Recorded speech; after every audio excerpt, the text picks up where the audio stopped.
अमिताभ बच्चन का 75% जिगर नाकारा हो चुका है। वो 25% कारामद जिगर पर पिछले 20 साल से खुशगवार जिंदगी गुजार रहे हैं। बॉलीवुड के बिग बी अमिताभ बच्चन की जिंदगी एक जज्बाती मार्का है।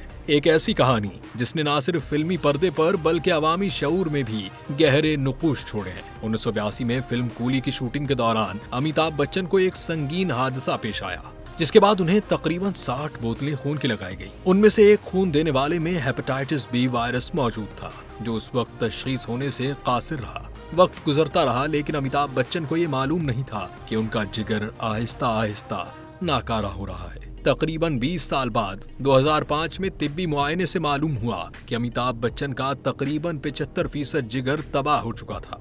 यानी अब वो सिर्फ 25% जिगर के साथ सेहतमंद जिंदगी गुजार रहे हैं।